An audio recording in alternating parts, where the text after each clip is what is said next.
Thank you very much for that nice introduction. I think you can get a little bit of an idea of sort of what a journey I've taken in my career, and now I'm going to be standing here talking to you about gene drives for malaria control. So what I'm hoping to do is tell you an interesting story. So before I get started, I just want to thank the organizers for including me in this session. These are what I refer to as the stamina sessions. This is the last part of a long and exhausting meeting, and I'm grateful to you in the audience for sticking around, resisting the pull of your own exhaustion in the nice weather outside, to stay here and listen to the presentation.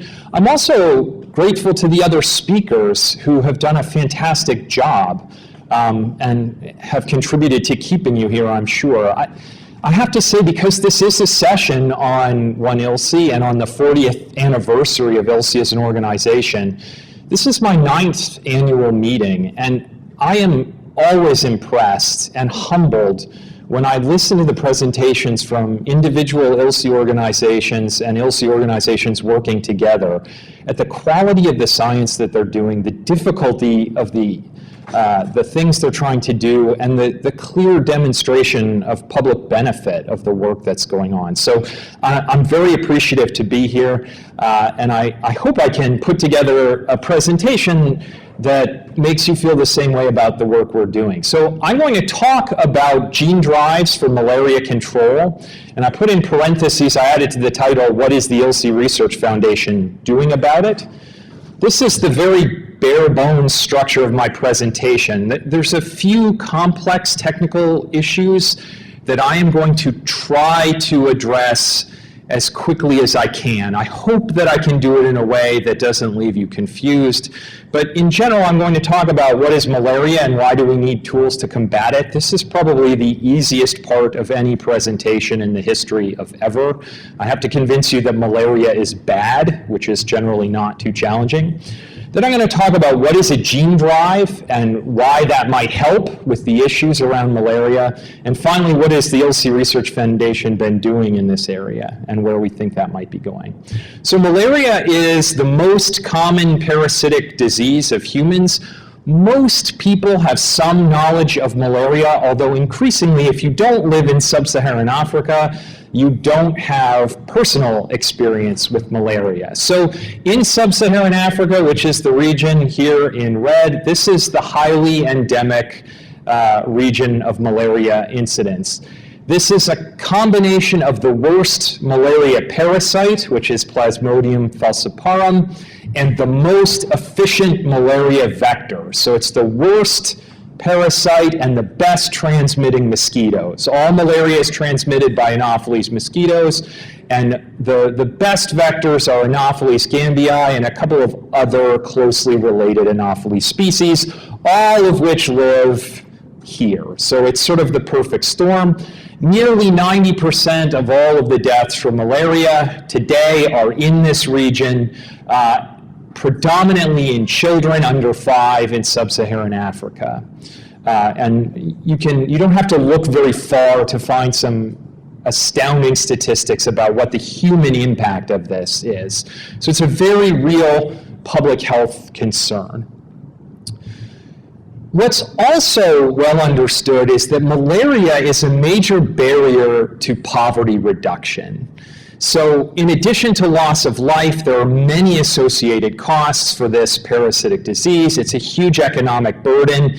This includes medical costs, lost productivity and absenteeism from work, lost education for children, as well as permanent health impacts from having malaria and often having malaria over and over again. It also contributes to a loss of investment in tourism.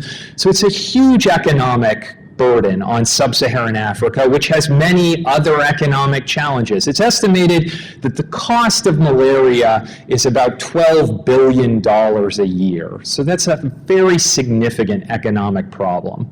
As a result of this, together with HIV/AIDS, malaria is one of only 2 diseases that are specifically named as a target of the Millennium Development Goals, and that's largely because of the huge economic burden. So malaria is bad. We've known it's bad for a long time, and we've been working very hard to eradicate it, or at least reduce the incidence of malaria for a long time. So great progress has been made, and it's worth saying great progress has been made since the turn of the 21st century on reducing the incidence of malaria. This is through a combination of not new, but effective and cost-effective methods of reducing malaria transmission. This includes indoor residual spraying of insecticides, mostly pyrethroid insecticides, the use of long-lasting insecticide-treated nets, which we call LINs. So they love acronyms in this space as much as they do in any other scientific space, which also use pyrethroid insecticides, which for those of you familiar with insecticides and resistance are going to immediately recognize as potential problem, but also through environment modification and behavior modification. In sub-Saharan Africa, it can be difficult to modify the environment to get rid of mosquito breeding habitat, but simple things like encouraging people to stay indoors at night. You know, if you have a bed net protecting you from malaria transmission, it's great if you're under the net. If you happen to be sitting outside eating with your family, then it doesn't protect you. So just educating people about how to use these methods. The same with residual indoor spraying. It's great, it protects you inside, but if you're standing on your porch, then it's not doing much for you. Unfortunately, these methods are reaching their limits of effectiveness. They've gone about as far as they can go, and certainly as far as they can go in a cost-effective way. And they're also at risk. Insecticide resistance, particularly to pyrethroid insecticides, is becoming a huge problem. There are drug-resistant parasites that are increasingly, malaria parasites that are increasingly resistant to treatment. It's very certain that funding is not sustainable at current levels, and all the estimates are that we would need additional funding to keep using these methods and improve reductions in malaria incidence. We're also seeing fun and interesting scientific developments like behavior changes in vector mosquitoes. Anopheles mosquitoes are well known for being night biting. If you ask people, other than transmitting malaria, what's the most famous thing about Anopheles mosquitoes, it's that they bite you at night. This is why bed nets are so effective. Well, we are observing measurable change in mosquito behavior. They're starting to bite in the daytime. Well, it's one thing to teach people to stay indoors and under bed nets at night, but you can't teach them to stay indoors and under bed nets during the day. So there are challenges that make the community, the public health community, and particularly the malaria community, recognize that new tools are going to be necessary if we're going to reach that last mile and finally end this burden on humanity. So what can be done? Well, lots of things can be done, but I'm going to talk about one of them. And I'm going to give you a little bit of the history because I think it's interesting, but it's also kind of illustrative of where we are. In 2003, a scientist named Austin Burt at Imperial College published a paper suggesting that gene drives could be used to alter vector mosquito populations and reduce incidence of malaria. So it's worth noting that this was exciting to the malaria community, but not really of much interest to the general public. And something between then and now has changed, and I'll get to that in a minute. But first, in order to understand this, it's helpful to understand what he was talking about and what I'm talking about when I refer to a gene drive. So what's a gene drive? Well, there are lots of different things that can function as a gene drive, but the essential part of the definition is it's anything that biases inheritance beyond what's expected through normal Mendelian genetics. So what does that mean in English? So if you look at normal inheritance, mosquitoes, like people, have 2 copies of every gene in their genome, so 2 alleles, one that they get from mom and one that they get from dad, right? And if you're a heterozygote, you have a trait, which is here marked in red, that you've received from one parent, then you're going to pass it on to 50% of your offspring. That's Mendelian inheritance.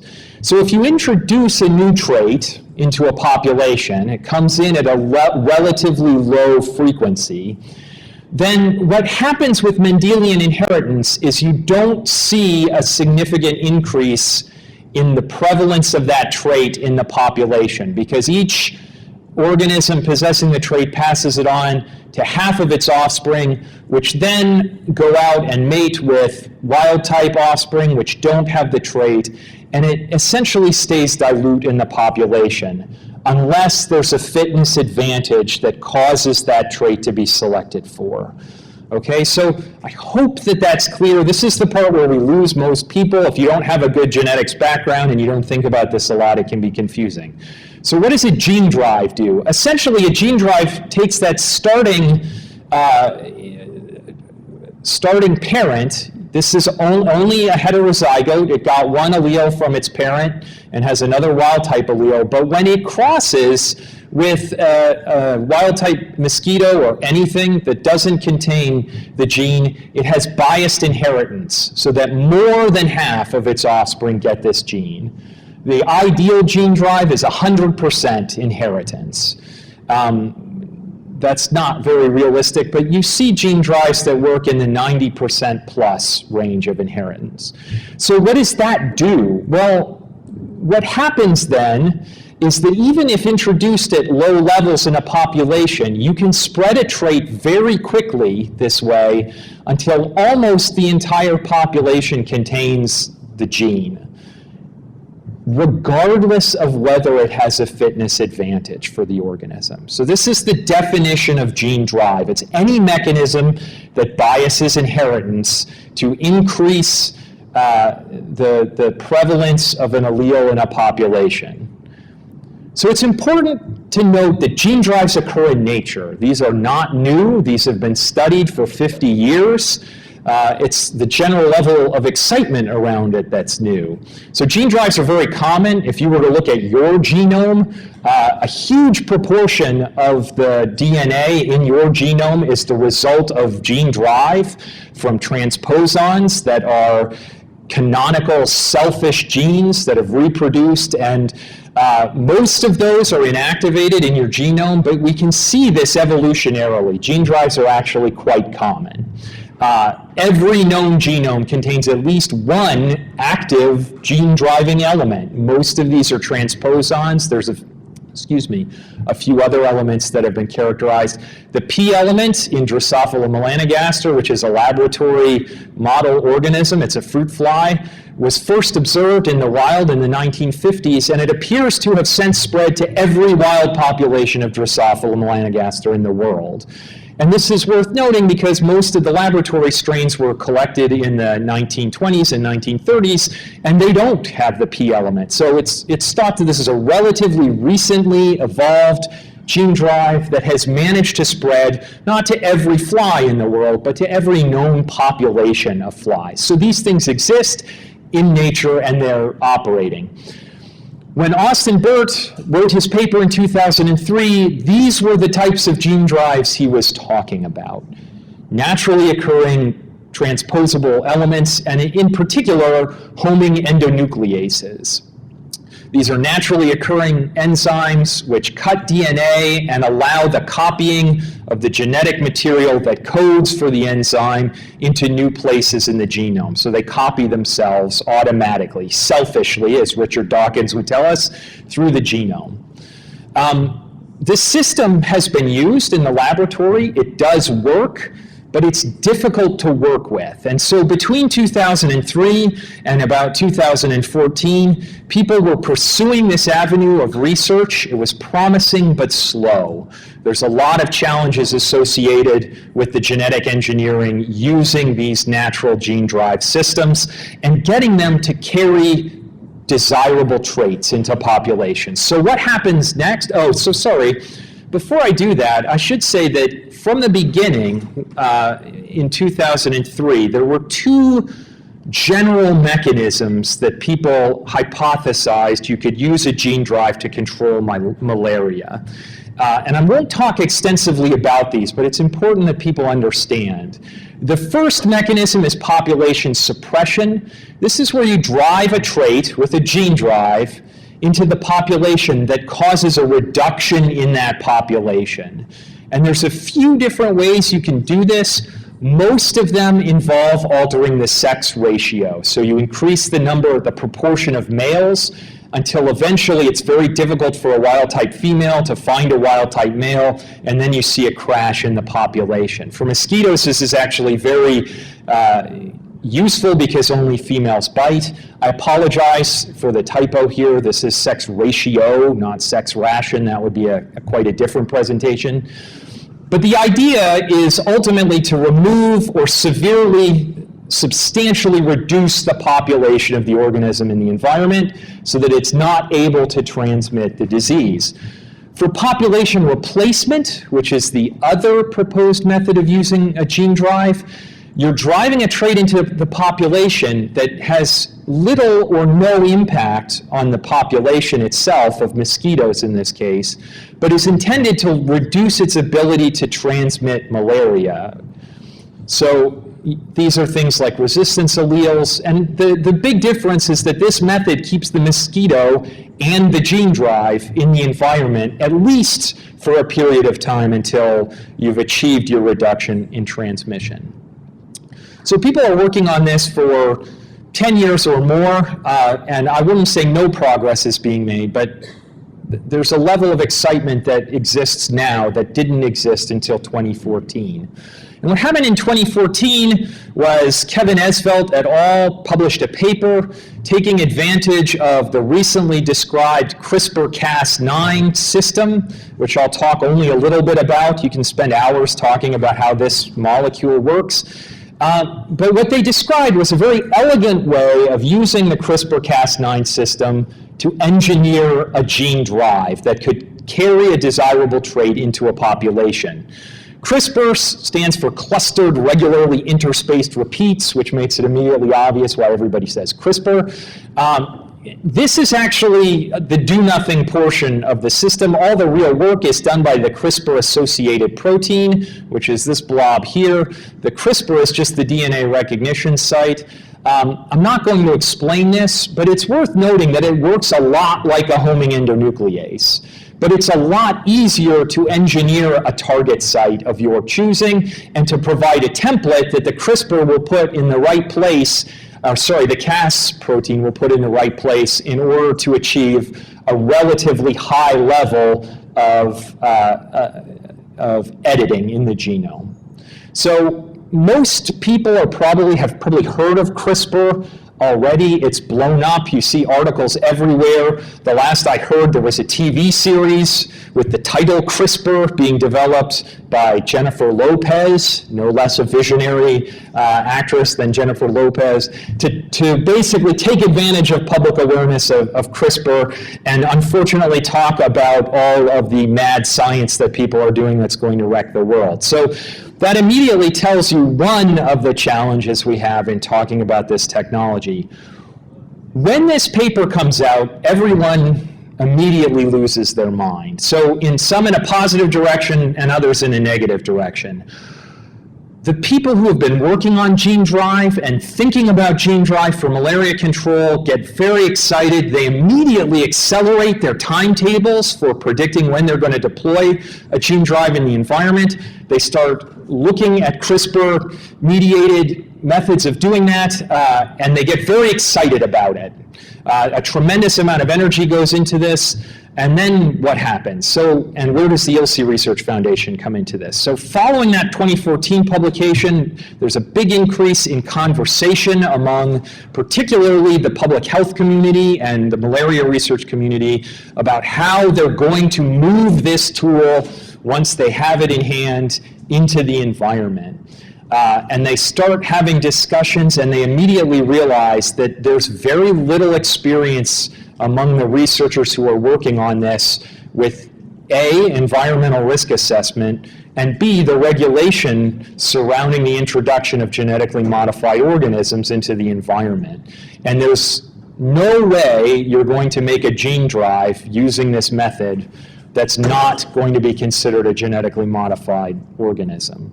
So there was a meeting at the Venter Institute in early 2016, which made quite a splash, particularly among folks who are financing research in development for gene drives, and they realized very quickly that there were a lot of voices in the room, a lot of viewpoints, and they needed somebody to help them organize this discussion in a way that would be useful to inform future risk assessments. And fortunately for us, there was somebody in that room who had knowledge of our work at the ILSI Research Foundation, and this was one of the, we have a very strong biotechnology program with a very big presence in risk assessment, environmental risk assessment for genetically engineered crops.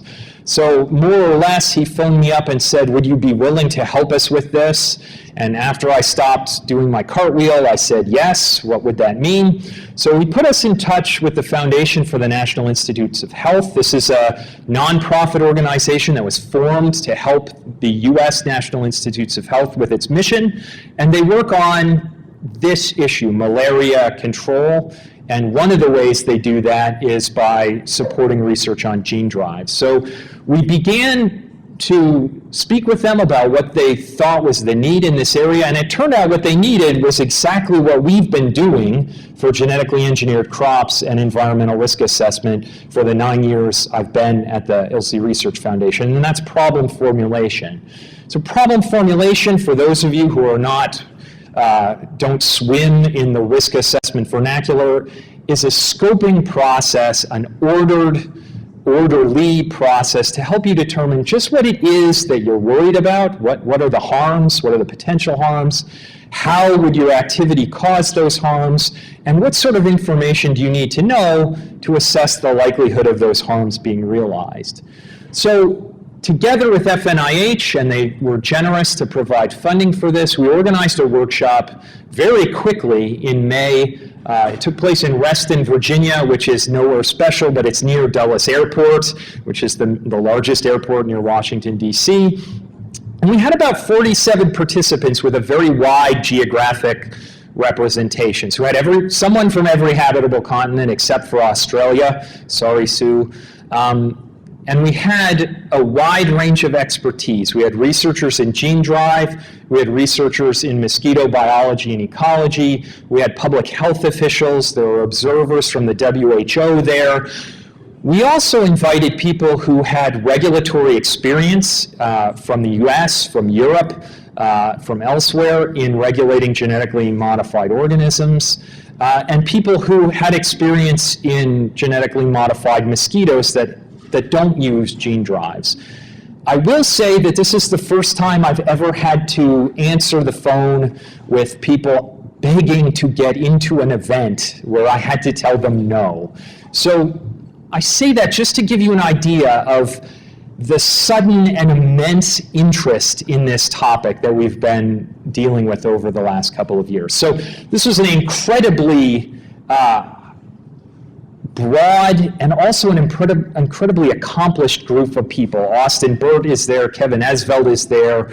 It's a very, very humbling group of people to try and stand in front of and talk to.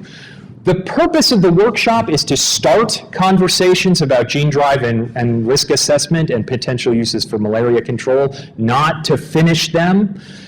To identify areas where researchers and development programs should be thinking about collecting data and provide a rational starting point for discussions of just how are regulators going to accomplish a risk assessment in this area.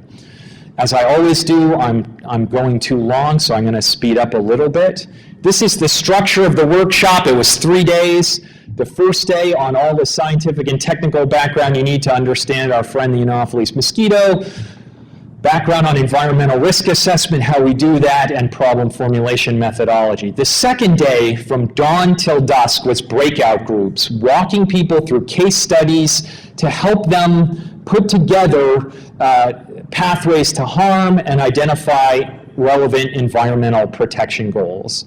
I can tell you, at the end of this day, I was sitting quietly in a corner listening to some very prominent scientists express a lot of doubts about the value of this exercise. But when we sat down to do it, people arrived at 8 and we were scheduled to go till 4:30 in order to give moderators a chance to wrap up and prepare presentations for the next day. At 7:30, I was still sitting with the chair of my group trying to type up the results. People stayed, they talked energetically, and they didn't want to leave. The third day was presenting the results of the different breakout groups and a facilitated discussion, which I refer to as nightmarish group wordsmithing, to try and bring all of that back together and generate some consensus out of it. This is a very exhausting exercise, but very worthwhile. This is a highlight of some of the consensus points just at the broadest level. These were the broad protection goals that people agreed would be pertinent to look at for a gene-drive mosquito. These are some of the broad protection goals that they thought would be irrelevant. We had something like 13 consensus points coming out of this meeting, and I don't have time to present them all, but we did publish this, the results of the workshop, in a perspective in the American Journal of Tropical Medicine and Hygiene, which is the right place for it, but not somewhere I ever expected to publish, so certainly my mom was impressed. This is a very nice paper. It's not too long, and it's written to be understandable. So if you're interested, it's an open access publication. I'll throw up the link to it at the end. So we're very pleased with this. But what happened next? Well, after we were done in Reston, I was approached, actually suggest is an understatement here. Agre Mbali from NEPAD tackled me in the parking lot before I could escape to say, you must come and do this kind of activity in Africa. We need this. If you've met Agre, he's an imposing individual. You don't say no, and I certainly didn't. And so NEPAD, which is the New Partnership for African Development, this is an African Union organization, set about the hard work of organizing a series of regional consultations in Africa, East, West, Southern, and Central. And we've been conducting these workshops in a very similar fashion over the last 2 years. The first in Accra, Ghana, then Kenya, Botswana last year, and next month in Libreville, Gabon. I'd love to talk all about these, but for the purpose of this presentation and the 2 minutes I have left, they're very similar to the activity in Reston. This is some nice photos of the activity in Ghana. You can see people are smiling, so we must be doing something right. And these are the types of activities that we certainly couldn't do without cooperation from folks like NEPAD. Some observations on those meetings, maybe unsurprising to everybody. International experts, when you get them in a room in Washington, D.C., are very comfortable excluding potential harms based on their knowledge of science and what's written in the literature. When you go to regulators in Africa who are going to be responsible for the decision, turns out they trust the literature less and have a higher standard of evidence in order to say something is not really a consideration. It'll be interesting to see how this changes over time as they become more familiar with the technology and the research that's been done around the technology. Socioeconomic considerations are very difficult for people to exclude from their thoughts on malaria control in particular. We develop pathways to harm. Some of these pathways are very lengthy and involve a lot of questionable human decision making. This is a challenge to deal with from the point of view of how do you suggest a risk assessment for this pathway. The things that are beneficial our previous experience with vector control programs. It turns out people have been trying to kill mosquitoes for an awfully long time, and they have a lot of experience as to what happens when you get rid of mosquitoes in the environment. And this is very informative for what might happen if you were to deploy a gene drive in a mosquito. The other area that turns out to be especially helpful is experience with biocontrol organisms. These are organisms that have been released deliberately into the environment with the hope that they would spread and solve a problem, usually a problem from another introduced organism. Certainly, based on our post-activity surveys and the feedback we're getting, people believe that problem formulation is very useful in this context. And it's also clear that these assessments are going to look significantly differently than for other genetically modified organisms. The vast majority of GMO experience in the world is with GE crop plants. I don't think you have to be a rocket scientist to realize that a mosquito and a soybean are going to present a different profile in the environment. And again, biocontrol risk assessments are going to be much more relevant for how you actually accomplish this task. And so as we've done these consultations, we've increased the level of expertise that we're involving from biocontrol programs. And we're fortunate that there are several very well-developed biocontrol programs operating in Africa. So what's next? Well, it's worth pointing out that for gene drive researchers, the next step is getting the technology to work. And we've seen a bit of a course correction in this space over the last couple of years. The rosy estimates of how quickly and easily and cheaply we were going to be able to create these gene drives with the CRISPR-Cas9 system have come back to earth a bit. People are now looking at a time frame on the order of 7 years before they think they'll be ready with a final gene drive mosquito for an introduction to the environment. They are working on developing risk assessment data, developing risk assessment methods, and generating the type of information that you would need to inform a risk assessment. And certainly they're actively encouraging governments and international organizations to think about what is the pathway to deployment. If people agree that we should use this technology and we can do it in a way that meets our criteria for acceptable risk to the environment and to human health, what are the steps to getting an approval for doing that? For our part on the ILSI Research Foundation, we'll certainly collaborate with FNIH and with NEPAD to publish the results of these consultations, and we're going to continue to work with stakeholders globally to refine the necessary framework for conducting risk assessment, for risk assessments of gene drives. So I've glossed over a lot in the basis of time. I had about 100 slides that I cut down to 22, so certainly happy to answer questions. I have to thank a few people. On the ILSI Research Foundation staff, Dr. John Team has been my constant companion. He joined the RF after the Reston meeting, and he's been to all the consultations in Africa, and he's incredibly interested and energetic on this topic. Libby Williams, who most of you know as a ubiquitous presence from our communications group, and Karen Christensen also participated in the consultations in Africa and in preparing the materials that we use to do this. FNIH has provided support to us in conducting this work, but also intellectual support, and particularly Stephanie James at FNIH, who was admittedly skeptical, I think, at first about whether the tool we were bringing to the table was going to help, and is now, I think, a true believer in the value of these types of consultations and the methodology we're employing.